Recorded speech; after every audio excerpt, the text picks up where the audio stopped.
La fiscal general Telma Aldana ha dado luces de que hay una investigación preliminar, algo que no se ha formalizado aún, pero que comienza a avanzar dentro de la Fiscalía de Lavado de Dinero. Información sobre el hijo del vicepresidente Jafet Cabrera y algunos rumores que han habido sobre la compra de la casa del vicemandatario. Esta es la intervención, esta es la declaración que da Telma Aldana a la prensa guatemalteca hoy cuando comparece ante la Comisión de Finanzas del Congreso.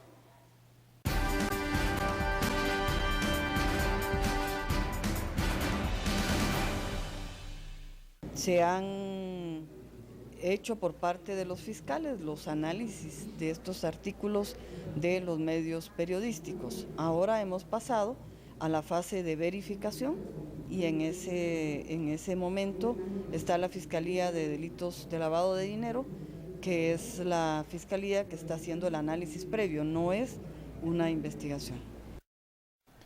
Muchas gracias por acompañarnos en Sin Filtro. Como le mencionaba, vamos a hablar y escuchábamos ya a la fiscal general Telma Aldana que nos cuenta que ya pasó una primera fase de análisis, la información que había sobre Jafet Cabrera, publicaciones que han ocurrido en medios de comunicación. Participe con nosotros con el hashtag SFJafetío y para discutir de este tema nos acompañan Philip Chicola y Estuardo Zapeta. ¿Qué posibilidades hay de que estas revelaciones que han surgido en los medios de comunicación de que Jafet Cabrera, hijo, esté vinculado a temas de lavado de dinero, lo pueda conducir a la cárcel y generar algún nivel de problema para el gobierno de Jimmy Morales y Jafet Cabrera? Vean, recordemos de dónde surge esta información. Cuando se da la captura de Marlon Meoño, alias el Fantasma, en los días posteriores, cuando él va a tribunales, él da primero una declaración donde dice, si yo hablo, puedo hacer caer al gobierno. Y posteriormente, derivado de algunas amenazas que se generaron en contra de su pareja, que también está detenida, es que él toma acercamiento con agentes de la DEA e informa que estaría dispuesto a allanarse, es decir, a aceptar un proceso expedito de extradición, pero que a cambio él quiere colaborar con la justicia, y la primera pieza de información que él da es que él habría dado $500,000 en efectivo al hijo del entonces candidato vicepresidencial Jafet Cabrera. Esa información se filtra y es publicada en Revista Contrapoder y en el matutino del periódico, y de ahí es donde sale la ola. Las declaraciones de hoy de la fiscal general, quiera que no, ya nos permiten entender en qué fase del proceso está esta ecuación. Porque es que una cosa es que hay una denuncia en medios de comunicación, otra cosa es que haya una información rondando ahí en el ambiente. Que el Ministerio Público de oficio tome esa información, proceda a analizarla. Hay una dirección de análisis criminal en el MP, que es la que se encarga de hacer muchos de estos análisis preliminares, y que sobre eso ya le diga a la fiscalía inicie formalmente una investigación. Pues lo que estamos viendo es que por lo menos los primeros dos pasos previos que hay en un proceso de investigación de oficio del MP ya se están cumpliendo. O sea, para entenderlo, pudo haber un momento en que se revisó toda la información publicada en medios de comunicación y el mismo Ministerio Público pudo haber dicho, no, hombre, esto no vale la pena. Aquí no hay nada, ¿verdad? Pero, por ejemplo, como si hay primero un acusado de narcotraficante que recién se acaba de aprobar su extradición a Estados Unidos diciendo yo di el dinero. Hay un supuesto informe de la DEA en el cual se recoge esa declaración del señor Meoño. Y luego también están los informes de prensa y otras fuentes y otras piezas de información que han cazado. Entonces el Ministerio Público dice, bueno, no, yo creo que aquí sí hay algo. Ahora es lo que dice la fiscal general, se está en fase de verificar, que es decir, bueno, veamos si hay algo más que la declaración del fantasma y la información que ha estado circulando en el panorama. Si la respuesta es sí, algo más, ahí formalmente arranca la investigación y ahí ya puede arrancar el proceso formal de investigación criminal. Estuardo. Mira, estaba buscando precisamente la información acerca de no solamente cómo llegamos, sino los efectos que empieza a tener este caso. Y en realidad son dos casos asociados. nosotros vamos a cumplir un año en Sin Filtro, ya en unos días vamos a tener un año de estar en Sin Filtro, y desde los primeros programas, una de las preguntas fundamentales, cuáles iban a ser las 2 o 3 debilidades del gobierno de Jimmy Morales, y sostengo lo que dije hace un año y ahora con mayor fuerza, y es que iba a ser su hermano y el vicepresidente Jafet Cabrera. El tiempo y la evidencia creo que han sido bastante una forma de comprobación de lo que se dijo. Pero aquí decía un tuitero, un tuit que estaba buscando, que ni en los otros gobiernos anteriores se había visto tanto escándalo en los primeros 10 meses de gobierno, los primeros 9 meses de gobierno, y es correcto. 1, 2, tanto el impacto que tiene en la legalidad, pero como el impacto que tiene también en la gobernabilidad, ¿verdad? Es importante analizar. Y 3, es curioso, y varios de los tuiteros también lo preguntan, si no precisamente todo este tema de Codeca y todo el tema del paro y todo el tema de esto, son precisamente los competidores o los paralelos que se ponen para, digamos, bajarle mosh a temas como el de Jafetío, el de el hijo del presidente, el del hermano del presidente, porque le van pegando a la gobernabilidad de manera más directa. Estos son temas que pueden entrar a diálogo. Mañana se reúne, por ejemplo, el vicepresidente Jafet Cabrera con los transportistas, ¿verdad? Y de ahí va a resultar si al final van a paro o no van a paro, ¿verdad? Y luego también se pide un diálogo y se pide todo esto. Pero en medio de todo esto hay muy poca solvencia como para ir a negociar, y ese es uno de los problemas centrales que tenemos. Luego hay muy poca fuerza también para ir a negociar cuando es la casa por adentro la que se está cayendo, está siendo investigada. Es interesante que el fantasma y la novia del fantasma precisamente hayan... Esposa, sí, perdón, se casaron ya en cárcel, ¿verdad? Sí, perdón, es esposa. Hayan quitado todos los recursos y todo lo que tenían para hacer más expedito el trámite de extradición, y que el presidente apruebe el trámite de extradición, que es al final quien tiene que aprobarlo. Interesantísimo, cuando miras en línea todos estos hechos de Codeca, el fantasma, Jafetío, el hijo del presidente, el hermano del presidente, uno se pone a pensar, algo está pasando aquí, y los transportistas, uno se pone, no puede dejar de pensar uno que algo está pasando aquí, que es más allá de lo obvio, más allá de un paro, más allá de un bloqueo, más allá del hijo del vicepresidente, ¿verdad? Más allá de eso, vamos a tener que discutir y analizar mucho más esto. Acompáñenos en la conversación con el hashtag SFJafetío. Vamos a un corte comercial y cuando regresamos analizamos ya la encuesta que soltamos en redes sociales y en la que usted puede votar en medio de este corte.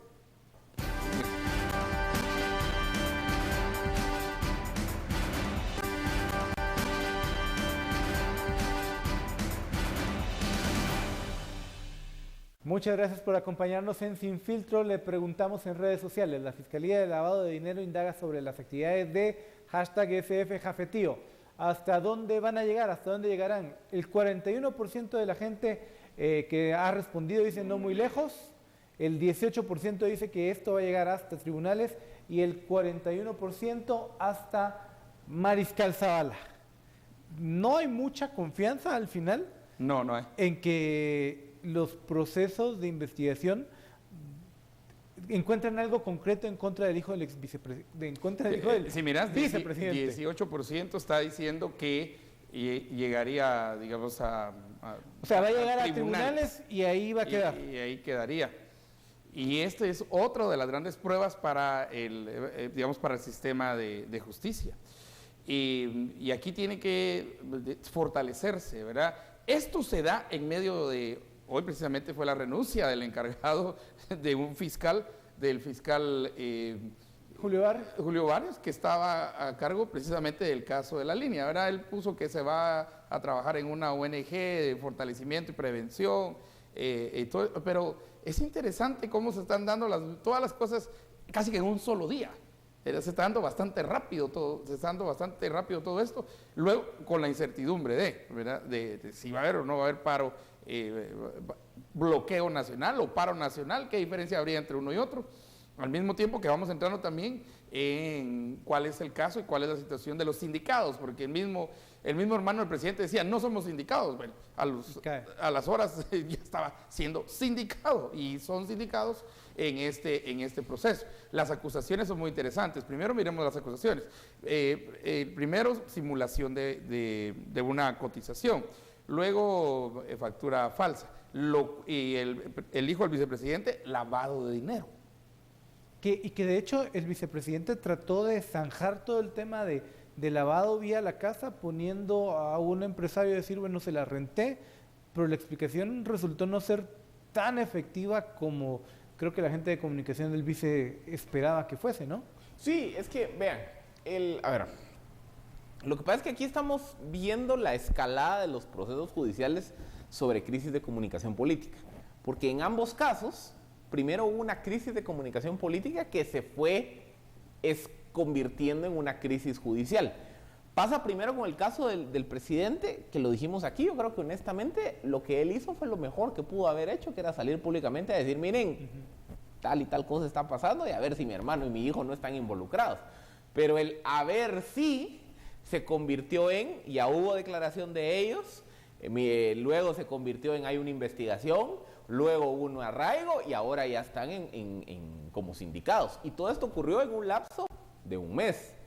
En el caso del hijo del vicepresidente, desde el inicio lo dijimos, que todo aparentaba que este caso iba a ser más lento, más tardado, porque aquí estamos hablando primero que la evidencia central de la denuncia es una declaración testimonial.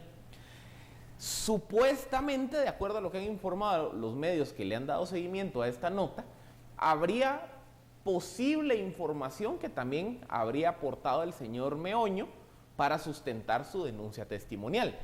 Pero, a diferencia del caso del hijo y del hermano del presidente, aquí no hay prueba documental. O sea, allá hay un evento, hay facturas, hay un expediente. Es decir, yo puedo ir a ver la historia de lo que pasó, quién firmó, quién hizo, quién deshizo. Aquí no. Aquí estamos hablando de un testimonio, supuestamente, porque eso todavía no está comprobado. Hay documentos que sustentan ese testimonio, pero ahora el Ministerio Público está validando, está viendo si hay o no hay. Entonces, aquí pareciera que los procesos van a ser un tanto más lentos y más tardados. Pero tomando el caso de fulanos y menganos, ahí vimos cómo en un lapso de un mes, si las cosas están ahí, las cosas avanzan. Sindicados, arraigados, sindicados. Y me imagino que en algún momento van a ser citados a declarar. O capturados. Y yo creo que esa es una de las grandes, vamos a ver, ese es uno de los grandes momentos que quieren evitar el presidente y el vicepresidente. No solo porque son sus hijos, sino porque el debilitamiento que está teniendo, y otra vez hay que insistir, a falta de plan no tienen nada que contraponer. Y si miramos gobiernos anteriores, lo hemos dicho varias veces. Por ejemplo, los de la UNE tuvieron el caso Rosenberg, para poner un ejemplo. Y surgió el escándalo Rosenberg y el asesinato de Rosenberg y el video y todo eso. Pero ellos siguieron, por ejemplo, con los programas sociales. Tenían algo que contraponer. El problema de Jimmy y el problema de Gabet es que no tienen nada que contraponer. No tienen absolutamente nada que contraponer. Entonces los casos que vienen a sus familias se ven hasta más grandes, ¿verdad? Y la gente ahora más informada, y cada vez así tiene que seguir, está exigiendo cuestiones más rápidas. Ojo, con un MP bastante fortalecido también, que pediría entonces la población que actuara más rápido.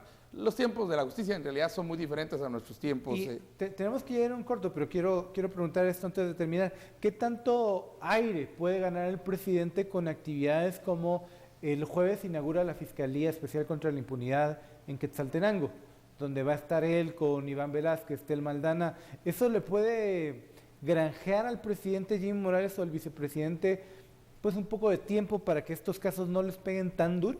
No, yo creo que si algo hemos visto en el último año y medio es que el Ministerio Público como ente de la investigación penal en Guatemala ha demostrado tener independencia política casi absoluta respecto de otros poderes del Estado. Aunque se tome la foto en una actividad pública. Exacto. Estaba pasando con Otto Pérez, ¿cuántas fotos no se tomó Iván Velázquez con Otto Pérez? Y a los 3-4 meses le andaba solicitando antejuicio. Y es más, yo creo que esto es algo que no se ha dicho, porque hablamos de la autonomía del Ministerio Público respecto a los poderes políticos. pero hay una autonomía más fuerte que se ha demostrado en la gestión de Tel Maldana, que es la autonomía de las agencias y de las fiscalías. Porque básicamente esto no debería ser decisión de la fiscal general. Esto es una investigación que está llevando la Fiscalía de FESI, una agencia especial dentro de la FESI que está viendo ese caso, y debería ser esa agencia la que dice, bueno, si encontré algo procedo, si no encontré algo no procedo. Y no debería de tener que ir a pedir autorización arriba ni a otros poderes. Yo creo que esa autonomía que han tenido los fiscales en la administración de Tel Maldana es para mí el testimonio claro que si hay evidencia y si encuentran algo tangible que se pueda presentar a tribunales, los mismos fiscales, ni siquiera la fiscal general, ni siquiera el comisionado, sino los mismos fiscales y los investigadores, ellos a nivel autónomo van a ser los que van a proceder, ya sea contra el hijo del vice o contra la familia del presidente. Y si no encuentran nada, pues sencillamente no van a proceder. Esto aunque a la gente no le guste. Aunque a la gente no le guste. Bien, síganos en la conversación, mejor dicho, con el hashtag SFJafetío. Esperamos sus comentarios y cuando regresemos miramos algunos comentarios del Twitter en la pantalla de Sin Filtro.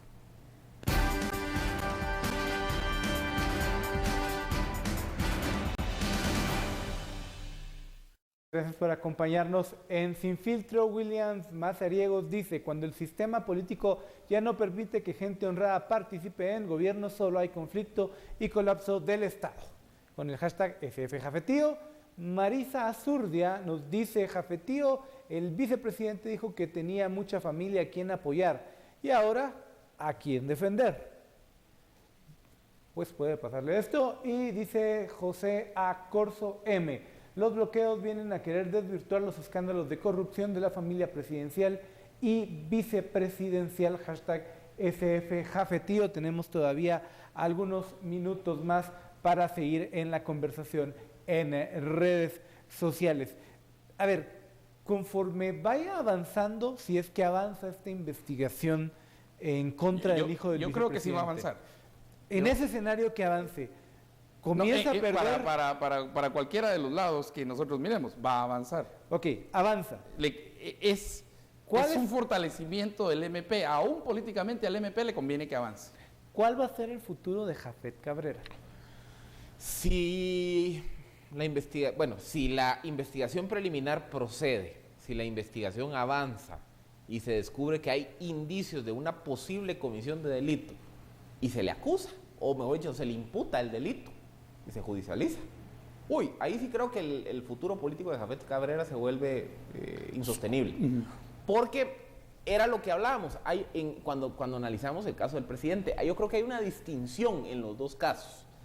En el caso del hermano y del hijo del presidente estamos hablando de pues un acto de corrupción aislado que comparado con las redes de corrupción es relativamente marginal. Pero digamos que hay un acto ilícito, pero es marginal. En este caso estamos hablando de lavado de dinero. O sea, es decir, comparar... Pero digamos, lavado de dinero como una acción. Porque aquí el otro cuestionamiento es el origen de ese dinero. O sea, estamos hablando de narcotráfico. Lavado de dinero vinculado a narcotráfico. Vinculado a narcotráfico. O sea, aquí sí estamos hablando... Pero con un tercer caso, para financiamiento de partido político. Ya. O sea, tenés narcotráfico, lavado de dinero y ilegal financiamiento de partido político. Entonces, aquí sí estamos hablando de un caso con una trascendencia judicial muy significativa. Versus el caso del hermano y del hijo del presidente, que sí hay un acto anómalo, hay un acto de corrupción, pero por lo menos, o lo que ha arrojado la investigación hasta ahora, es un acto único. O sea, no hay una estructura, no hay una macrocriminalidad detrás de ello. Entonces, al comparar los dos casos, el caso del hijo del vicepresidente es mucho más significativo que el de los familiares del presidente. Si es el caso contra el hijo de Jafet procede, yo sí veo la sostenibilidad política del vicepresidente muy limitada, porque estamos hablando que un compañero de fórmula, que un vicepresidente que llega al gobierno producto del rechazo ciudadano a este tipo de actos, que se vea directamente salpicado por dinero del narcotráfico, es que eso nadie lo va a sostener. Y ahí yo creo que la decisión del fantasma de primero quitar todo lo que tenía, que ellos mismos habían puesto, sus defensores habían puesto, y quitárselo para que entonces... Y el de la esposa también. Y el de la esposa también, habiéndose casado en la cárcel, mira, y muy interesantes las declaraciones de ella también. Yo creo que hay que ir analizando ahí. Ojo que ella fue la persona encontrada en la sexta calle de la zona 10 con $1 millón. Sí. Y también habían unas otras mujeres de nacionalidad, creo que salvadoreñas. Ok, pero esto, para que fuese más rápido, me pareció una estrategia muy interesante por parte del fantasma. En realidad se sienten más seguros en Estados Unidos que aquí.